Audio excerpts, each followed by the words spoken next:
All right. Jonathan, welcome to the first episode podcast interview of Mending Mentality. Happy to be here. Thank you, thank you. I'm super excited to have you here because you have accomplished something amazing that so many people nowadays aspire to have success in what you've done, and struggle, to accomplish this formula that people see so complicated, but it's very simplified, and you've simplified it in your own way, and you've had amazing results. And I'm very excited to dive deep into how you've done this, relating to something that I've created, a formula and a methodology that helps people to direct their mental energy for lasting transformation. And you've transformed. Wouldn't you say? I think so. Awesome.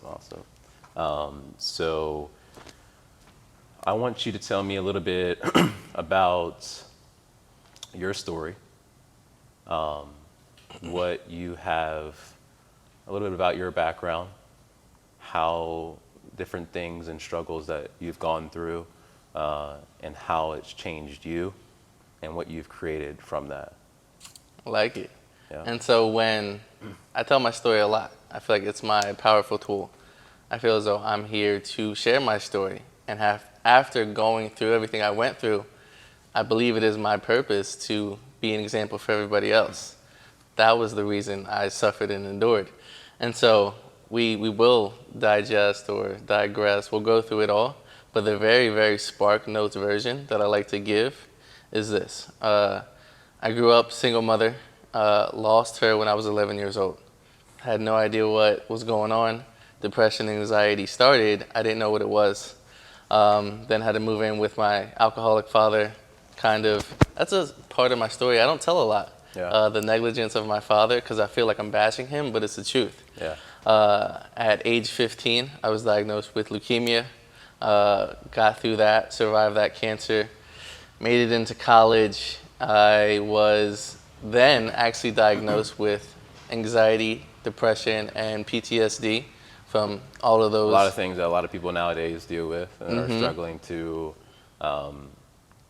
step over into, and actually rid themselves of that weight. Yeah. And so I was seeing psychiatrists, therapists, put on medicine, and there were 2 separate depressive episodes where I did really bad in school, and I got kicked out of school twice because I failed a bunch of classes. But with the depression and anxiety, I cold turkeyed the medicine and just got over it, kind of got through it. It's always with me, but I've handled it. And then since that, graduated college. But with everything, I realized I was just living, or I was just surviving. I wasn't living or thriving. And with that, I one day woke up, I was almost 300 pounds. I wasn't happy with what I saw. And then I vowed to make a change. I left a relationship that I was codependent in, lost 80 pounds, got my engineering career, started that. My weight loss journey kind of inspired me to want to share that part of my story, but not know the power in the whole beginning part of the story. Yeah. So I just shared my transformation online, then became an online coach, very scary at first. And then 2 years later, I'm now a full-time online coach helping people change their lives. But for me, it's not about fitness and the science behind movements and nutrition. It's using these tools, fitness and nutrition, to change your being. Because the 2019, I said this before, the 2019 version of me would be in awe if he saw me today. Right. So explain who you are now, and how you took all of that pain and what have you created now, right? You're a fitness coach. Yeah. Right. What does all that look like now? So all of it, the whole story, is resilience. And that's what gets me through everything. I'm now somebody who runs, right? And this is part of the answer to that question, not because it's fun. It's because I don't like to do it. Right. For majority of my life, anything I didn't like or didn't like to do, I avoided. I've solely focused on things that made me happy or kept me distracted. Now I'm the type of person where I sit with my emotions, my feelings. I understand that discipline, a big part of it, is doing things you don't want to do, but you know it's going to lead to something that you want, happiness in the future. So I ran my first marathon in January, inspired by David Goggins and then just other people in the fitness world. But none of that was fun, but it was fun to tackle something. Yeah. So as a coach, the person that I am today is somebody who's just seeing what I'm capable of. My question that I always ask is, why can't I do X, Y, Z? And before I would have answers to those questions, to that question, there's no answer. Anything I want to do, I can and will do, but I know that through my whole life, there's struggle. There's obstacles that you got to overcome, but you got to essentially just get it done. How would you define discipline? Because that's something that so many people struggle with, but it's literally the key to so many things and so many things that people are wanting to accomplish. They need discipline. That's the main thing they need to accomplish and accomplish the goals they want. So what's discipline to you, and how did it help you? Okay, so the discipline, the definition is, doing what you don't want to do, no matter what, getting it done. And kind of the breakdown of it is, people may think that discipline is, for example, like the military life, where you wake up, you make your bed, you have this whole set regimen routine that you do. But that's not what discipline really is.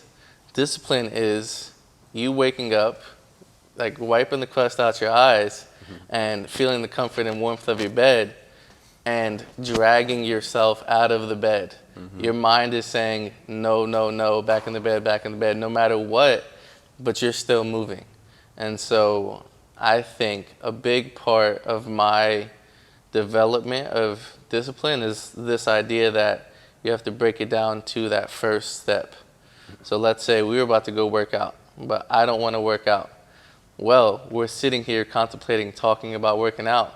I go, well, if I want to get from where I am right now to working out, the first thing I have to do is stand up.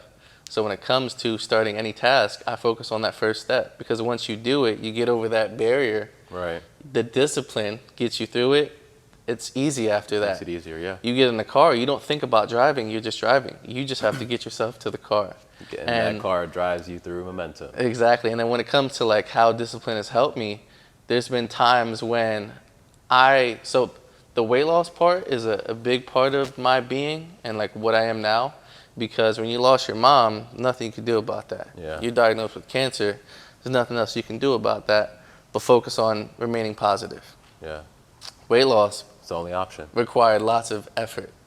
And so when it came to that, I had tried, I don't like to use the word try anymore, but I did try to lose weight before and quit in 2017 for a month or two, 2018, a month or two, 2019. I was good for 3 months, but at the end of the 3 months, I weighed more than when it started. So I was like, well, this shit isn't working. I'm not doing it anymore. Yeah. But then with that, I was like, well, 2020 came around. I wasn't happy with what I saw in the mirror. I was like, I can't repeat the same thing. And so it was like, something has to be different. And that little something was discipline. I would wake up, drive to college, have work after college, drive home, straight to the gym, whether I wanted to or not. And it was because I was so frustrated with myself that I forced the discipline.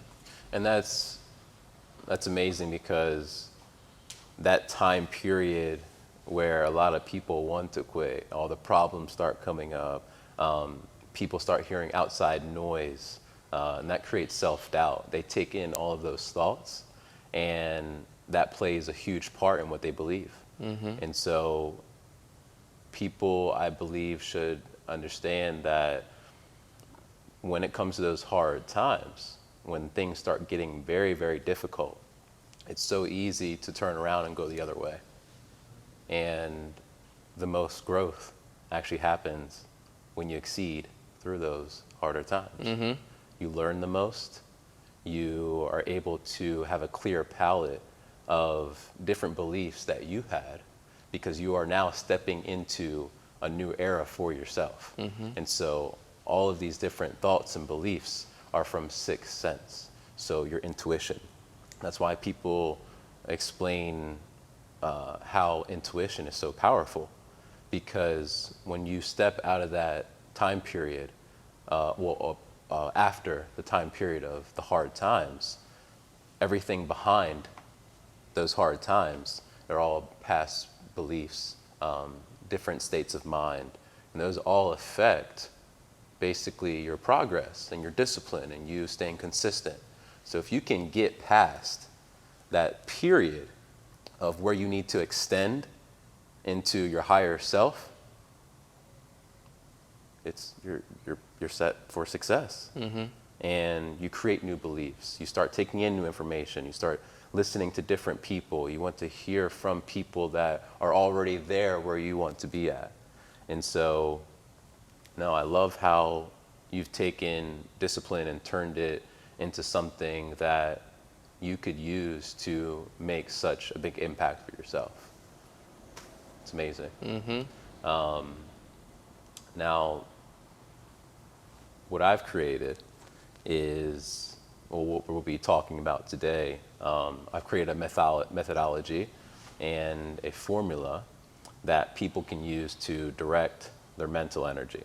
So I'm gonna break it down to you a little bit. Okay.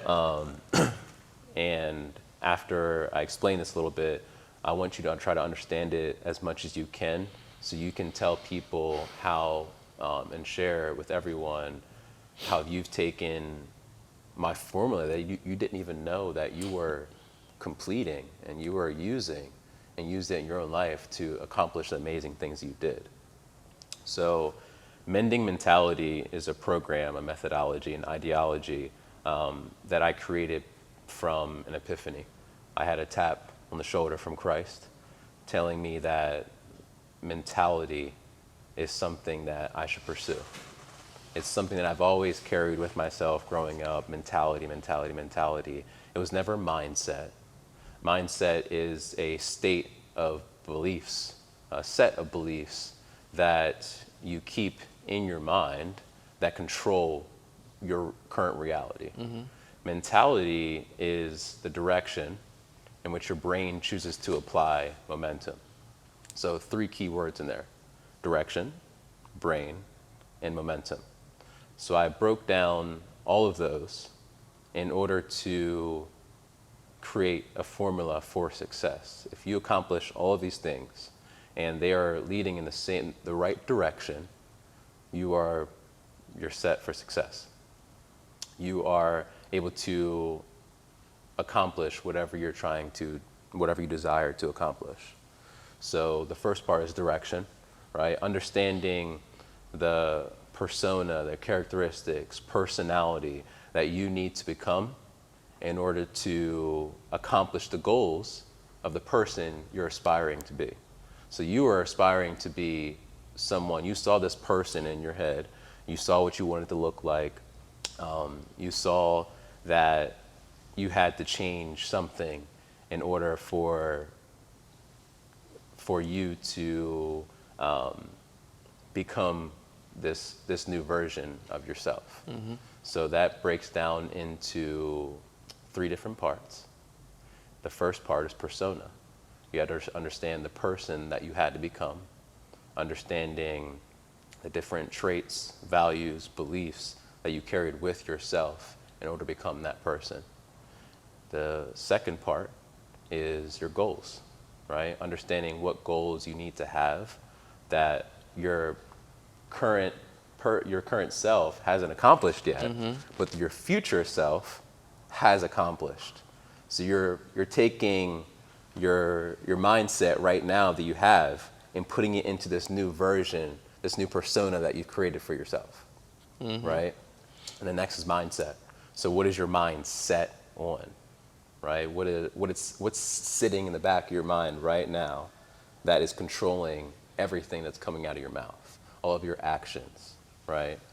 Basically, your actions are, what create your reality and what you choose to do, all of your decisions.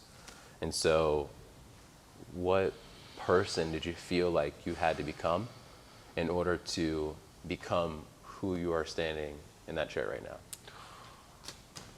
That's a good one. And my voice cracked. With that, it's crazy that you're mentioning that's how the formula works, because that's what I thought about at the time that I started, and then I will define the person. I had no idea who I was. I had no idea who I was before then. And at first, I didn't really know who I wanted to be. Right. But it all started with, I didn't want to be who I was currently.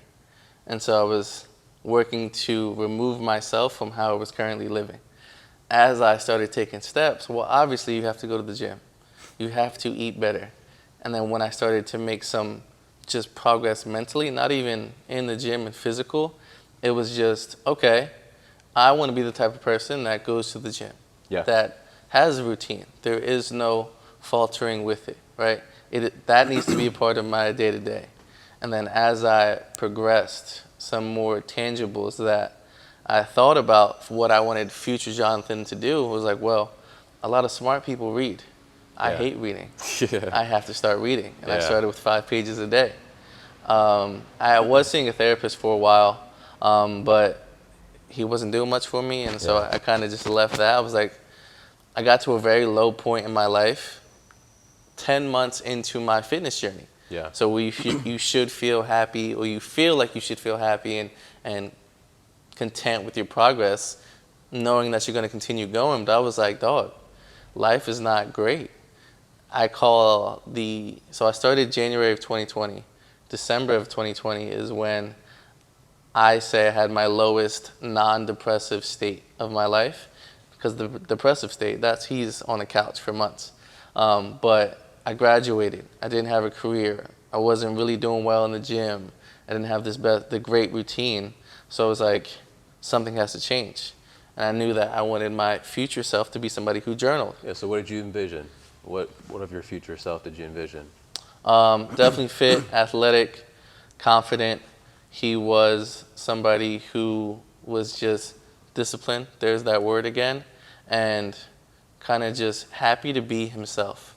That's really what I was after. Right. What values did you feel like you had to kind of rewire and change for yourself, in order to become that person? I think the value of my word, because I would, announce to people what I would do and then quit, fall off. Definitely had to value my time. Right.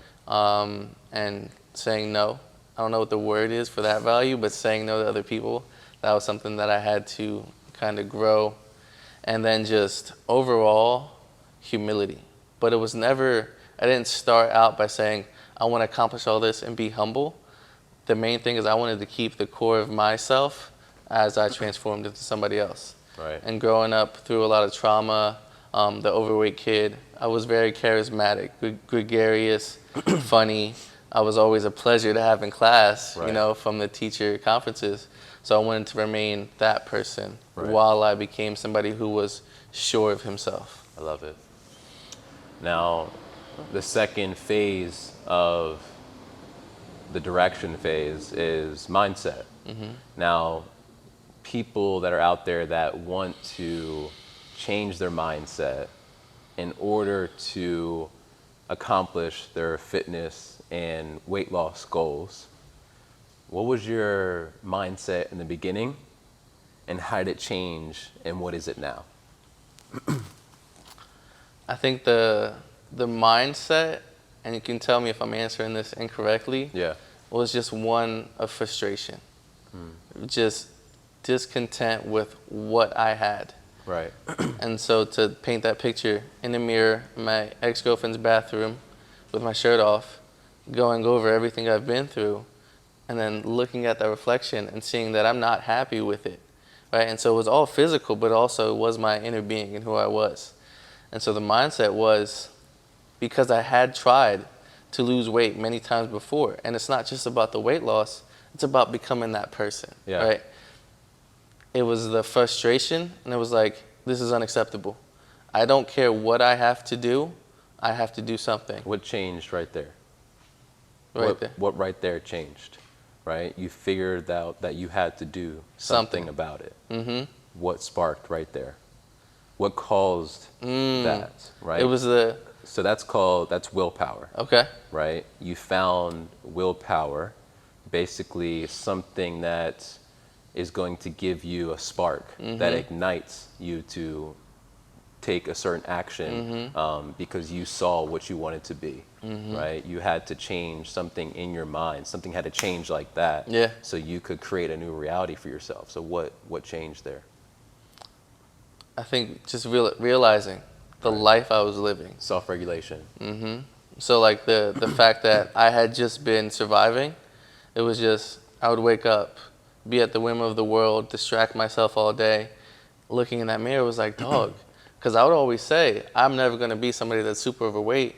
Here I was, well on my way. And I was like, what was going to change? So it was a lot of self-hate, which I don't like the word hate, but it was like unacceptable. That's it. Right. And then from there, it just stirred the pot. So you made a decision, basically. Mm-hmm. A lot of people just don't want to make the decision. And so if you make the decision, you have one decision to make. Do I want to be healthier and lose weight? Or do I want to stick to my old habits and stay the way that I am? And so you have one chance to make a decision to change so many things for your life. You change this one thing, you change multiple things. And so I love how you made a decision to change yourself for the better. And how would you say that, how would it be easier for someone to lead themselves to making a better decision to choose to lose weight? I think, and so this is it's the difficult part. Yeah. It's what you said, the self-regulation. And so I was just in the bathroom mirror and it came upon me, right?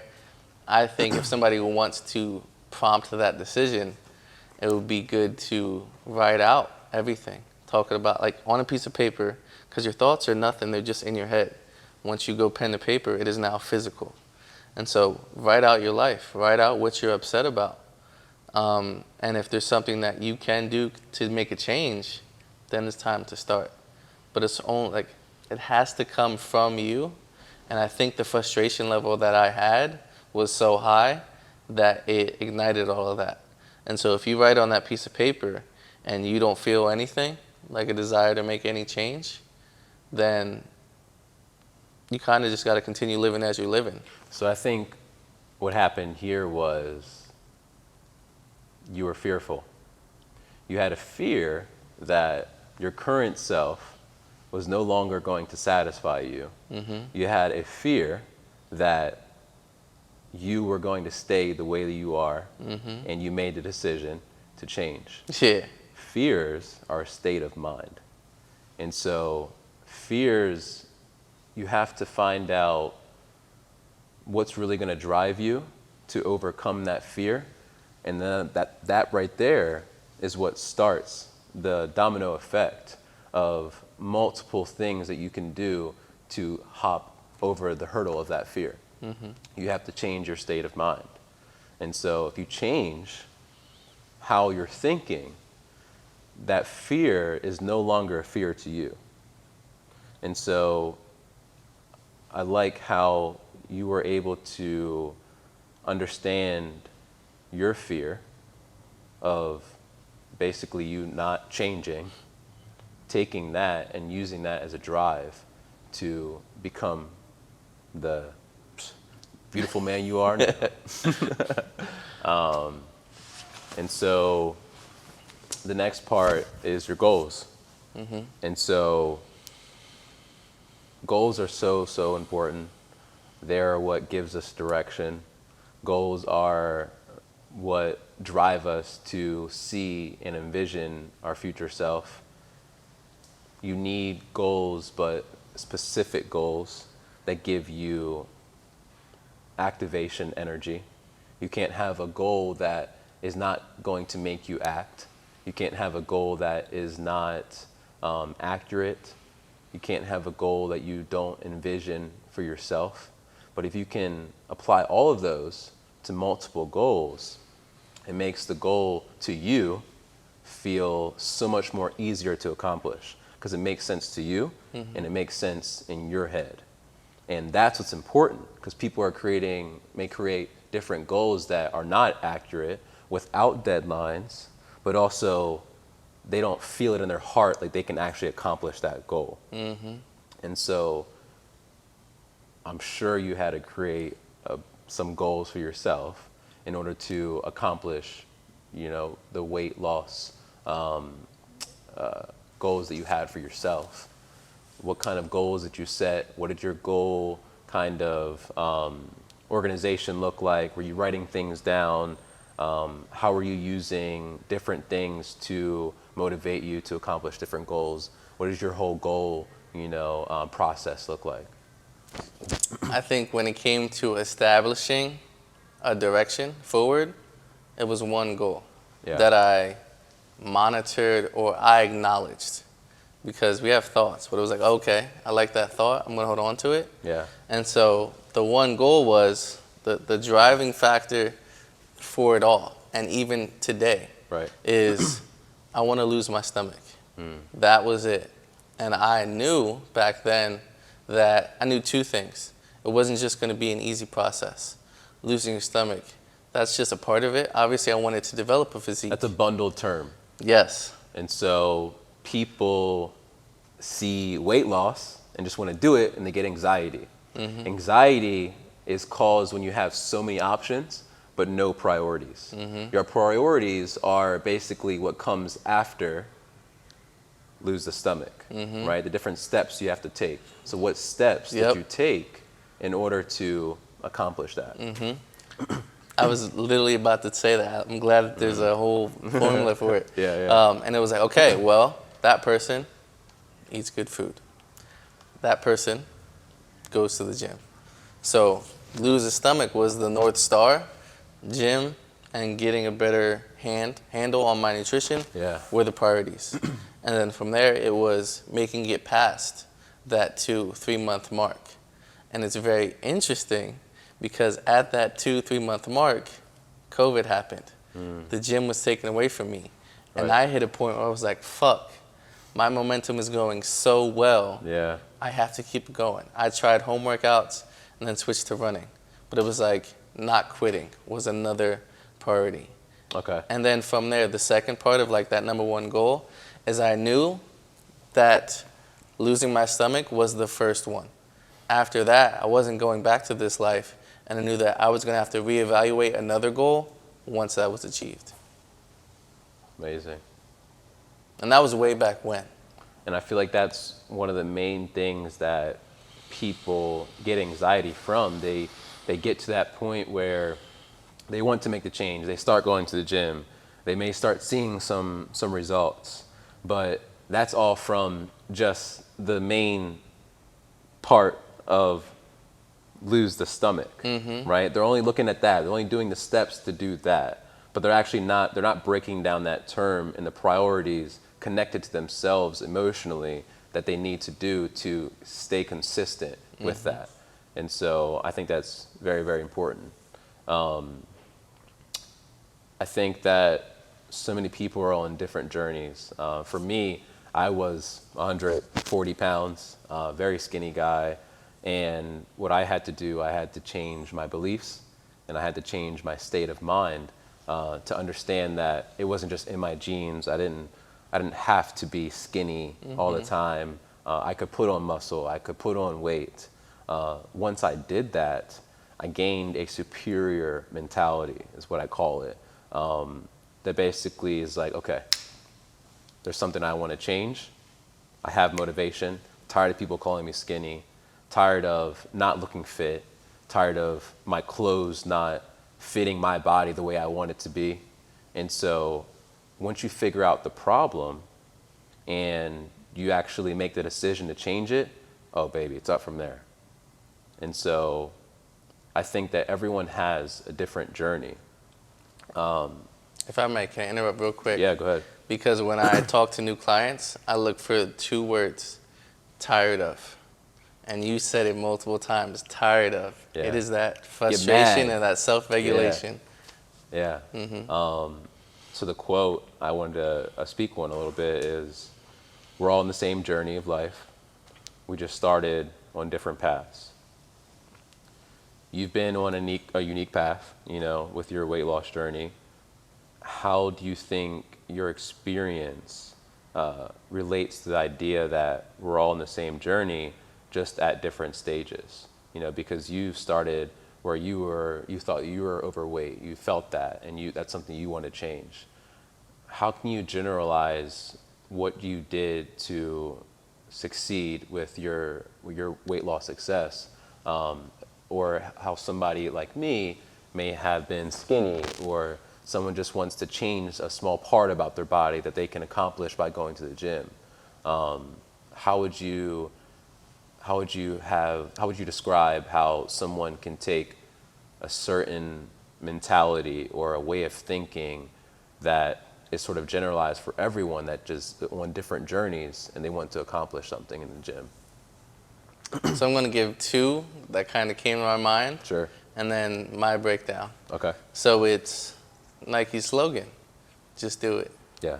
And unless you're on the journey and you're going through it, and all you have to tell yourself is just do it, those words don't mean too much. Yeah. And then a lot of people know the saying, never back down, never quit. And that's what it's about. And so you're going down the road, there's speed bumps. The cars ahead of you have already gotten over the speed bumps, telling you, just slow down to 15, you'll be good to go over it. But you see that coming up, your first time driving, you have no idea what's going on. And so when it comes down to it, it is your own journey. You have to trust yourself. And it's funny, and so I'll continue to answer, but I've made my own saying, Yeah. right? Because in hindsight, it's 2020. Right. Everything that I've done led me to where I am now. So what I tell my clients and other people through the journey is, you are right where you need to be, doing exactly what needs to be done. I've always considered everything I do as a foundation for everything that's to come. So it may not be perfect now, and I'm okay with that. I do also acknowledge at the same time that it sucks and it feels terrible to not know what you're doing, but you have to keep doing it. Right. I think that's my answer to that. It's a fear that we may not get anywhere with the path that we're on. Mm-hmm. And that just comes down to realizing that, you don't need the gratification right now. You don't need the praise. You have to deal without the praise. You have to praise yourself. Mm-hmm. You have to give yourself the energy to get up and do it every single day and stay consistent, change your different habits. Once you have all those things, it just makes the process so much simpler. Mm-hmm. And I love what you said. You said that you realize that you're exactly where you need to be. Mm-hmm. For me, I was held back in kindergarten because I didn't speak a lot. I was very shy. And what changed for me, I felt like I was behind my entire life, because being held back, that's a belief that you carry for a long period of time. And so all my life, I strive to do things in real estate, selling over $5 million in real estate, going for different jobs, trying to accomplish different things that people wouldn't at my age. And so what that did was it aged me very fast, but especially mentally.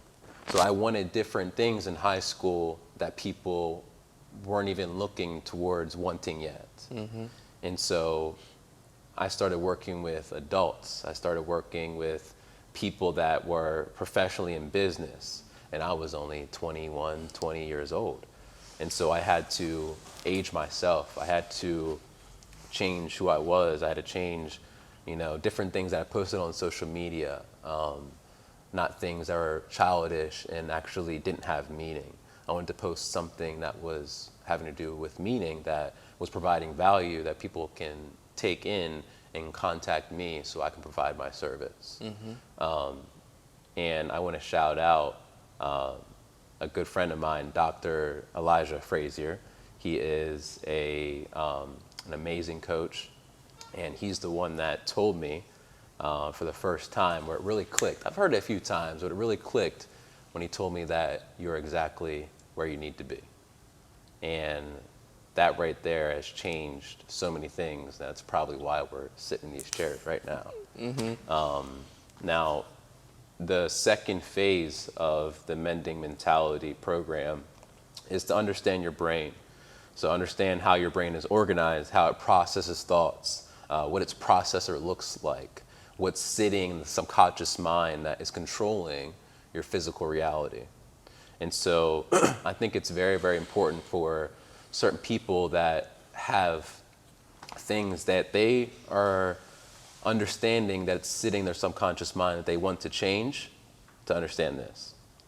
What you think and what you feel creates your physical reality. So you're thinking, feeling with emotion, with your heart, right? That's what creates your physical reality. And so someone, for example, let's say you have a veteran that has PTSD, right? He saw someone get shot down right in front of him. He basically saw that, and that's the trauma that he lives with. And so if that isn't fixed, he afterwards, let's say he retires, he still thinks and feels that emotion. He's thinking, feeling of that, the person getting shot in front of him, causing trauma. What that does, it creates his physical reality. So his shoulders may be down like this. He may be very scared of multiple things. When he hears a shot, he might jump a little bit more. And that's creating his physical reality, but also his personal reality and who he is, how he responds to different things. What's sitting in his subconscious mind that is basically choosing how he reacts to different things, different situations, and people.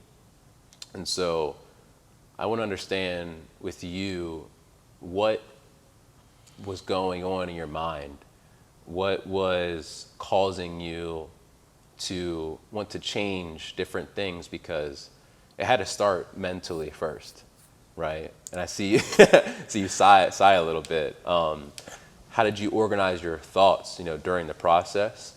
Did you use any systems or routines, to keep your weight loss goals, at the forefront of your mind? So that wasn't a sigh. I was just overcome with a wave of emotion. Yeah. Because what I was thinking all the time was, and I kind of came to the realization, right? So it had always been a thought that I never recognized. Yeah. And then while I was making the change, I realized I always felt like I wasn't enough. And so I was just overcome with that emotion, because it's wild to think that I lived so much of my life thinking that I wasn't enough for no reason whatsoever. And so when it came to processing those thoughts, I didn't really have any grand tools. A big thing that I did that really helped was I deleted social media. I was comparing myself to so many people who may have been athletes their whole life. That's a super important step. Maybe people were taking steroids, or everybody who was skinny their whole lives, people that have fast-ass metabolisms that I don't have. So I kind of deleted that, focused on myself. I also realized I was in that mode of distracting. YouTube, television, video games, all the time. I got rid of those. Right. When I didn't have that taking up my time, I kind of got into reading a little bit more, but I was just being. I wasn't doing too much in terms of like distracting, but if I was bored, I would go exercise, do something like that. So I kind of removed everything that was clouding my brain, made it real empty, and then my target was solely focused on the weight loss. So with that, at that point in my life when it did start, I was in between an internship and getting a job. And that lowest point in my life, I was like, something has to change. So the thoughts were, I need to come up with a plan. And then that's when the journaling came in. And so the thoughts was just letting it all out. And so I was on unemployment, to tell a little story. Yeah. And I made it a job to go to Panera Bread for 6 hours a day to apply to jobs. Yeah, yeah. Then I got the job. Then I got another job. And then my life was wake up, gym, work, gym, and then I would chill. Right. I brought social media back into play. And then that's kind of like when I had to reevaluate and change things again. But the tactics in terms of my thinking was there's no reason why I can't do anything, so I have to do it. There was no discussion. And so people call them tasks or priorities, things like that. In my mind, I called them non-negotiables. And I didn't call it a goal. It was inevitable to me. And so I don't know where that came from, but my mind just approached it like that. And how I can spin off of that is something very important that I learned that changed a lot of decisions and things that I did was your thoughts are the language of your brain and feelings are the language of your body. And so to break that down a little bit, whatever your thoughts are, that's what your brain is telling you. It's literally the language that your brain has in order to tell you what you're thinking, what's going on up there. And then your body, whatever you're feeling, right, that is your body telling you how you are feeling. And so if you're feeling down, right, your body's going to show you your shoulders like this. It's going to show you tired. It's going to show you with less energy, right? But if you're feeling a certain way, you're going to be up, shoulders going to be high, your voice may be louder, you may be more courageous. And so when you realize your current state and take inventory of how you are currently feeling, you will be able to find out what you need to work on in order to start the crazy journey of becoming the person you desire to be. And I think that's the hard part. Yeah. Taking that inventory. Because, like I said before, it felt as though I was just surviving, Yeah. right? Then I switched to living, and I would consider myself thriving now. But when it comes down to it, it's like, oh, hold on. I have all of these data points in front of me about myself. Yeah. How do I acknowledge it? And some people don't. And that's where the distractions kept me from observing it. Does that make sense? Yes, it does. Now, when it comes to distractions, that can play a huge part on how your brain processes thoughts and its processor in general. So when we hear something from someone and how we react to it all has to do with how we are processing that thought. And so being present is what allows you to actually process that thought, take it in, understand it, and come out with the right response. What certain people do is they already have a processor running, right? They already have certain things in their subconscious mind that controls what they say to other people and react to different things. And so if you're able to understand how you process thoughts, change different things in your mind, you will be able to understand what people say more clearly and maybe have a more positive outlook on different things so you can connect, network, you can have synergy with someone. And when that happens, it leads to so many different opportunities. And so what was, how did you process setbacks, because as you're going through this fitness journey and you have to lose weight, I'm sure there was some cravings, some things that you were eating that, you had to let go of.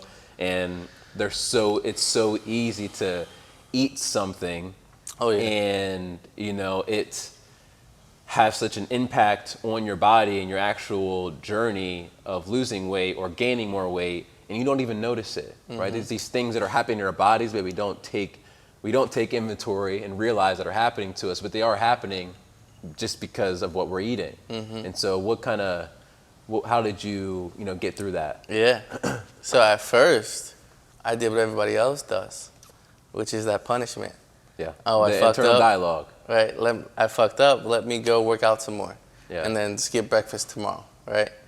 But then it didn't lead anywhere. I'm still making mistakes, per se. And then I realized this in hindsight. I didn't realize it as I was going through it, but I forgave myself. Yeah. And continued. Forgiveness, yeah. So to bring it to today, I tell my clients, just don't fuck up 2 days in a row. Okay? You fucked up today, get back to it tomorrow. Yeah. Because we typically go into a spiral when we mess up, and we go into that negative self-talk. You can't do it, you can't do it. Why do you even try? Shit, I messed up. Right. But when I first started, all of that, I guess that mirror moment, right, it was the belief had to come. And so I had to believe the unbelievable. And so already there, I'm at a loss. So when it comes to every single time I messed up, it was like, okay, cool. But do you remember last time you messed up and you let it change your trajectory? Where did you end up? That frustration, that point in the mirror. So it was like, cool. There's even been like months in the year 2020, like a whole month, I was just off. It's like, okay, got to get back to it. There's no expectation to make up for lost time. It was just, well, I was going to the gym 5 days a week. I was eating pretty good meals. Let's just get back to that and understand that there's some ramp up. So the first day is going to be super hard and difficult. You might suck. The second day, a little bit better. Third day, a little bit better. By the fourth day, I'm back in it. And then you kind of keep it going from there. And so that's how I dealt with it. And so it's just grace, forgiveness, and understanding that we have a long life ahead of us. Right. This one little mistake isn't going to make a big difference as long as I keep on it. Right. And that's kind of how I push myself to get through it. And I still push myself to get through it because I still eat that snack. Right. I don't really miss workouts too much. Yeah. But I still eat that snack or overindulge in that meal. It's like, okay, cool. Gym tomorrow, meals tomorrow, back to it. I think what's important for our people to understand when it comes to eating the right things and the bad things is that consistency affects either one. Everyone knows what consistency is. Everyone understands what consistency is and how it works, right? So when you're constantly eating something bad consistently, right, what happens? You gain weight, you don't feel as much energy, right? You know that you did that consistently. Now, you should understand that if you're now eating correctly, you're eating vegetables, you're eating certain things that give you energy, you're counting your macros, you're consistently going to the gym, right? You know that's going to have the total opposite effect of what was happening when you did negative things consistently. So I think if people take that outlook of it as understanding you are what you are now currently because you did something wrong consistently. Now, if you make that decision and you choose to do something consistently that's leading in a positive way, you're going to get amazing results. Go ahead. I think the line between that, though, from somebody who was overweight and lost the weight and had to refrain per se, and I said bad in quotations because it's not bad. I still eat Doritos, Oreos in moderation. But so what would you say? Is addiction. It's not knowing that you're doing it. And so when, even today, if I'm off of my nutrition, I eat in a surplus so high because I'm not tracking anything. But then when I'm on it, my deficit is so low that the progress is slow. And so a lot of people who have addictions know it's bad, but choose to do it because they don't address why they have the addiction and how to overcome it. I think the understanding that there are other people that have overcome that addiction is very empowering. And so I like to lead by example when it comes to my clients. Right. And so the idea of gratification comes into play. When you're eating those quote unquote unhealthy, not great foods, you're feeling great in the moment. Yeah. Oh, you don't feel great afterwards? Eat some more. Boom. Yeah. Whereas when you're eating that better food that's good for you, it comes off very slowly. But I always say this when I talk to people that are joining my program. people don't climb mountains just to get to the top. They do it for the journey and the experience, and it makes getting to the top the cherry on top. I like that. It makes it so much more important, and that's my understanding of cognitive dissonance. Yeah. We want what we have to work hard for, but we don't want to work hard for it. Right. And everybody wants to be courageous, but nobody wants to be in a position where they have to be brave. Everybody wants to be patient, but nobody wants to be in a position where they have to wait. And so you have to put yourself through that tumultuous, that hard time to get to what you want, because that persona that we discussed, he's not doing any of the shit that you're doing now. So you have to suffer right now, and it is going to be terrible. It might be the worst day of your life, but it's going to lead to a better future. And then something that I also say to empower people to kind of just conclude this is the fact that the survival rate of every single worst day of your life is 100%. Yeah. If you got through that, like, you can get through this. Yeah. I'm a big health guy. I'm super big on eating the correct things. I understand the body, mind so well. I started eating really well at a young age. And I think that it's super important to realize that you have one kind of choice to make that controls your health, that controls how you think, the health of your brain, the functionality of your body. That's what you put in your body. You are what you eat. I'm sure so many people hear that. And so I think if you take what I just said and realize that you have one thing that you can do to change the biology, to change the functionality of how you feel and how your body operates, it's eating and what you consume. And so what are some things that, you know, that you started to consume, put in your body? How did you start thinking of health and the way that you're eating in order to accomplish your weight loss goals? So to paint the picture before, I would just eat whatever, whenever I wanted. Yeah. The craving came, I ate it. Doritos, I was eating them. Fried chicken, I was eating it, right? There was no control. There was no instruction given to me on nutrition growing up. I was born in a household where you finish your plate, you don't ask any questions, and that's it. From there, it was like, okay, something has to change. I'm Googling how to lose weight. Websites mention something about a calorie deficit.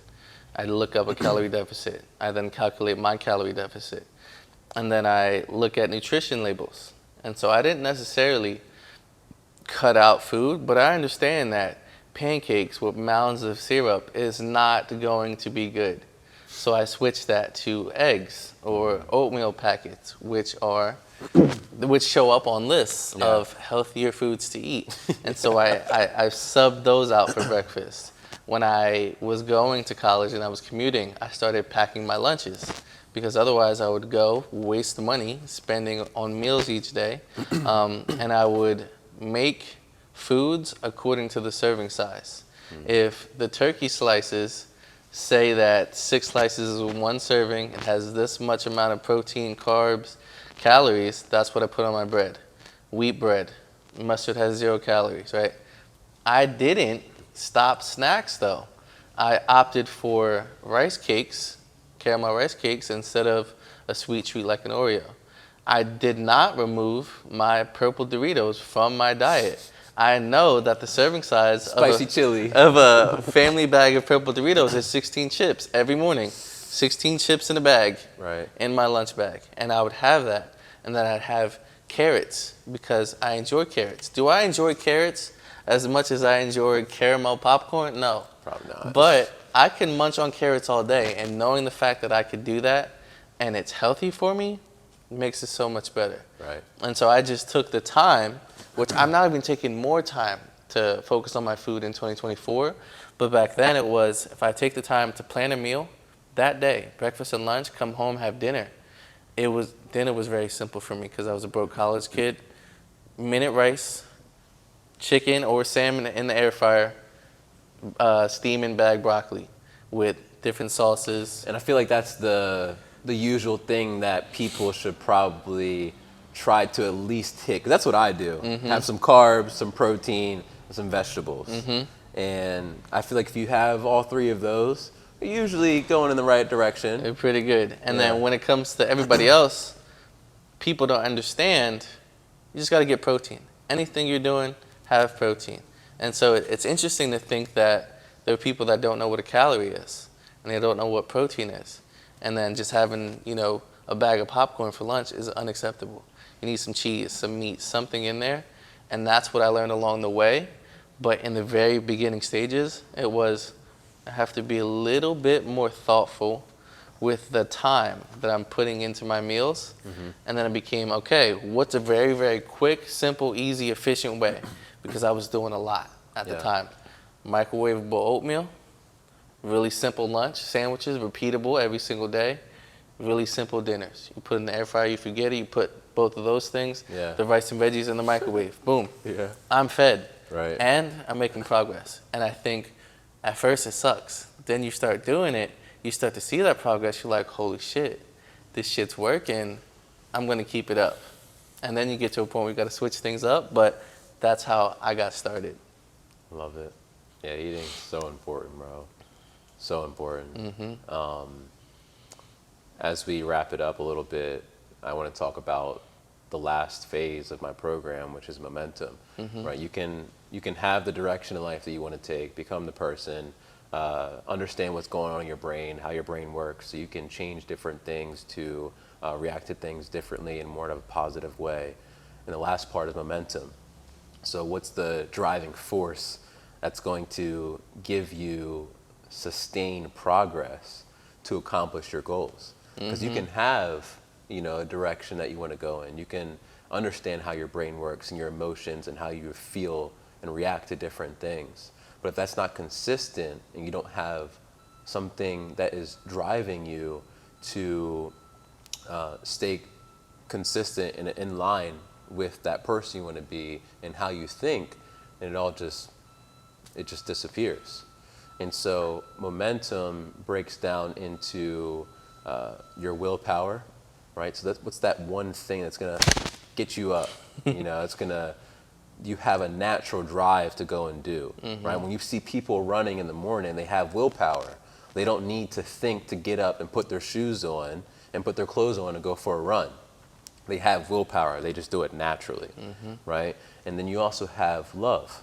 Everything is love, right?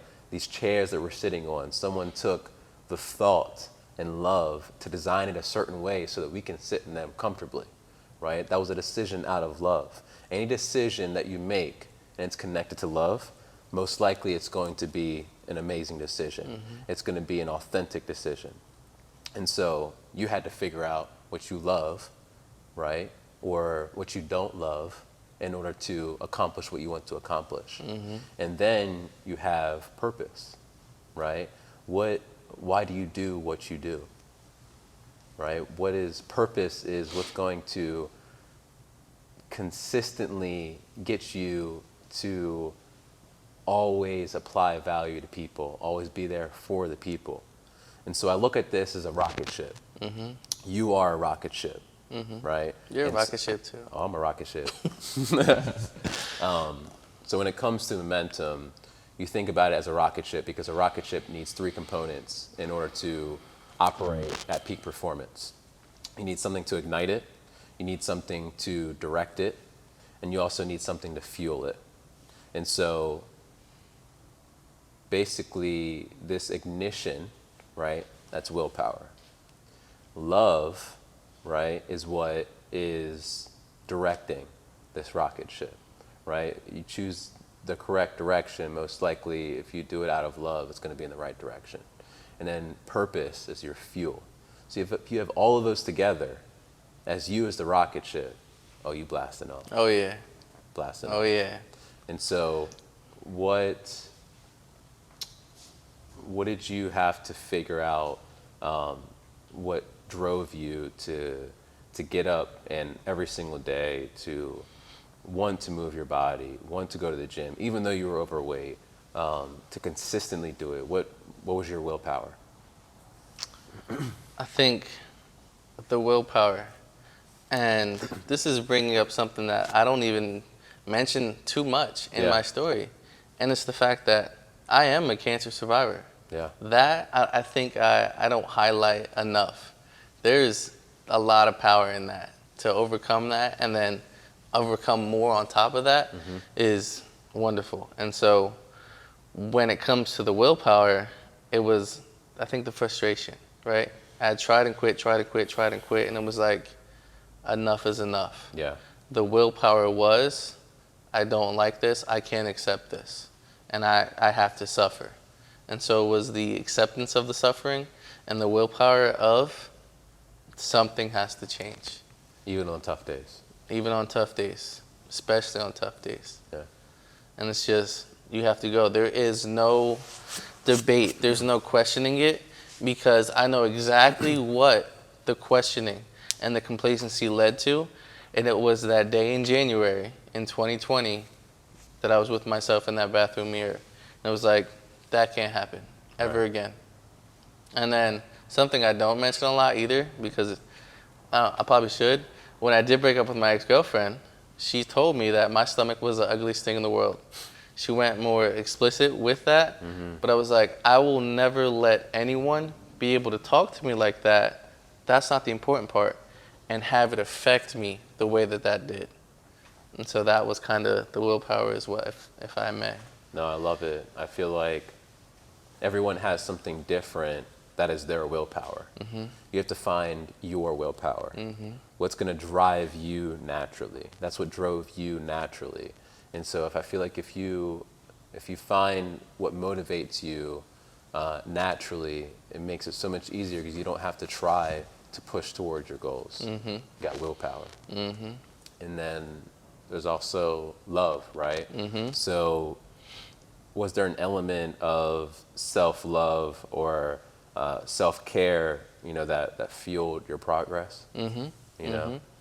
And the reason I do bring up that ex-girlfriend, I'm not bashing her in any way whatsoever. That was a terrible relationship from both ends. Yeah.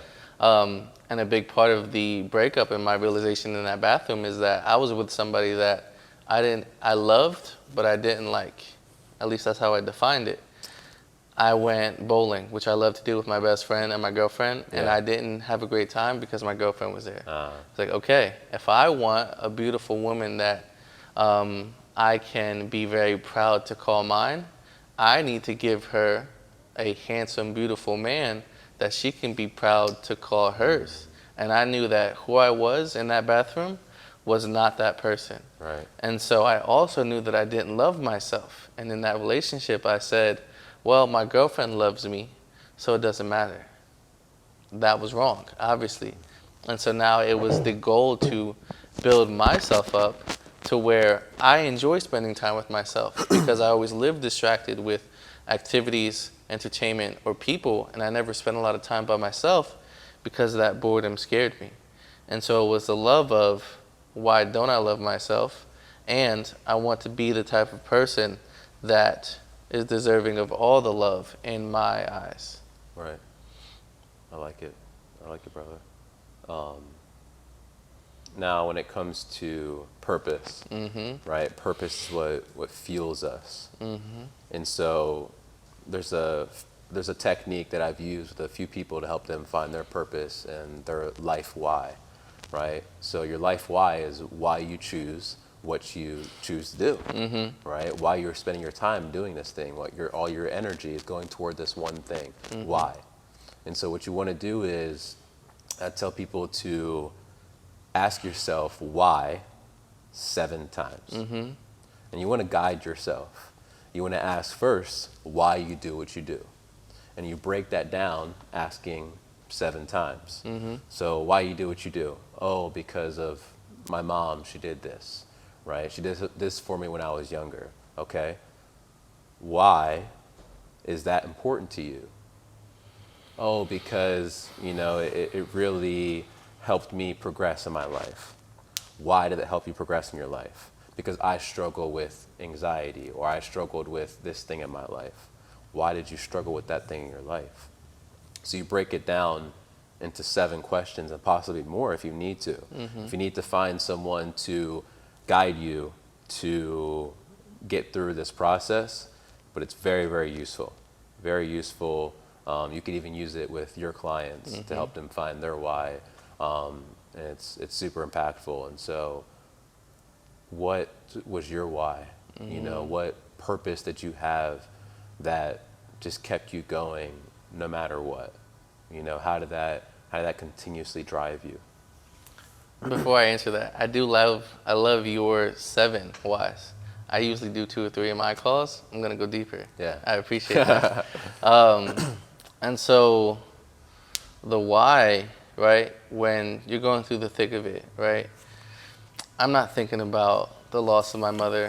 I'm not thinking about those times in the hospital when I was diagnosed with any cancer, right?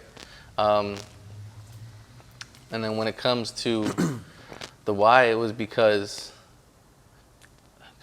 why not? And so I feel as though I'm repeating myself a lot, Yeah. but it really was, it comes down to the frustration. So like my why for life and the why for the journey, I think they're a little different.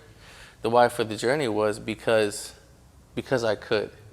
Not that I say, oh, I survived cancer and I lost my mother, and because of that, I have this ultimate reason why, but that understanding was instilled in me without having to acknowledge the thoughts and the words behind it. And so it was kind of this why? Because I can, because I have to, because I haven't, and it is time now to get it done. And I think when you were describing the purpose in the 3 breakdowns, I was like, my why now in terms of life and what I do came much later on. Yeah. I didn't realize that I went through everything to be here, to be an example. I just knew I needed to survive. I needed to come out stronger. I needed to not let those situations affect me in a negative fashion. And so, as a side note, people always say, cancer survivors, oh, you're so strong, you made it through. I don't agree with it per se, but I accept that because of what I've done. The doctors, the nurses, the technicians, they did all the heavy lifting. I just had to sit there and get poked and prodded. Right. I accept the compliment of strength because I remained myself and grew more into myself through that process. I didn't become kind of negative. I didn't let it affect my life in a bad way, so I accept it. So when it comes to the why, it's because I've overcome so much, I'm doing myself, other people who came before me and poured into me a disservice by failing. In quotations, there is no failing. Right. But by stopping and quitting. Everyone has their own why. Everyone finds different whys at different times in their life. You found yours based off of different things that you went through. I feel like they do change, they fluctuate, but eventually you find one sole why to why you went through everything that you did and why you chose to made a decision to change something within your life.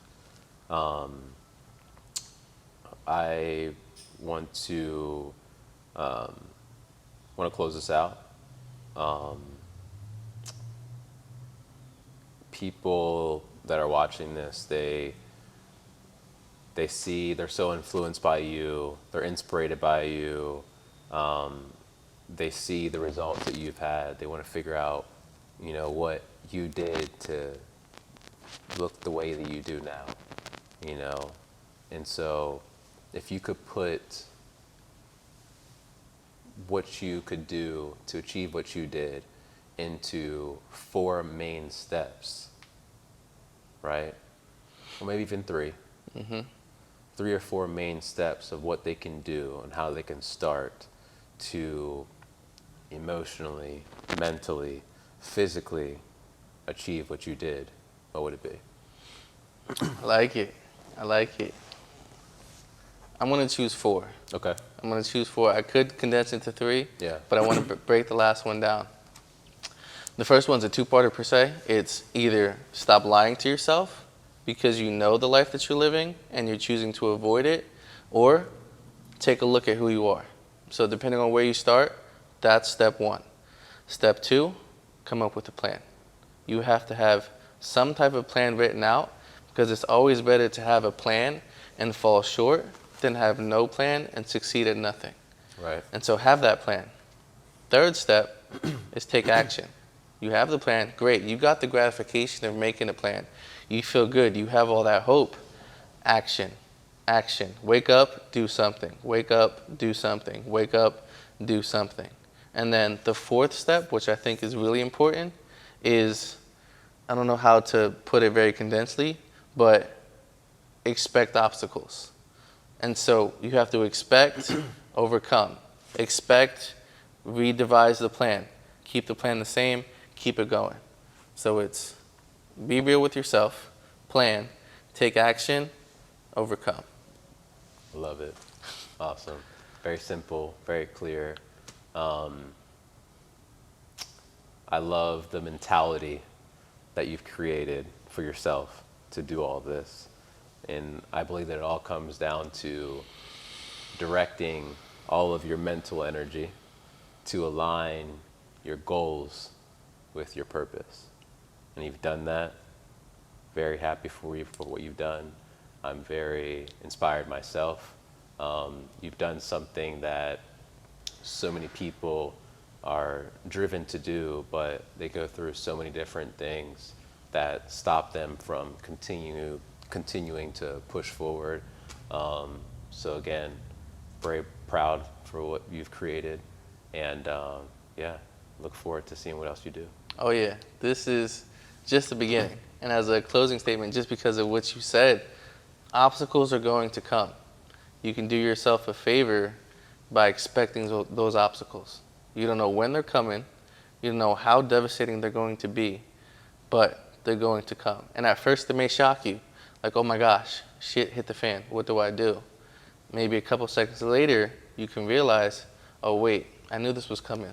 How am I going to get around it? Because everybody who you think is doing better than you, like you said, just started before you.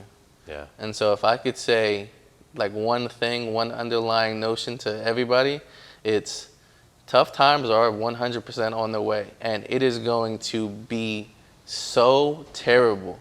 So please understand you have empathy for me and sympathy for me when it comes to that. But when it comes down to it, I don't care, continue. That's all it comes down to. Make this time different than last time. I love it. Thank you for being on Mending Mentality. Let's get it. Boom. Very good. All right.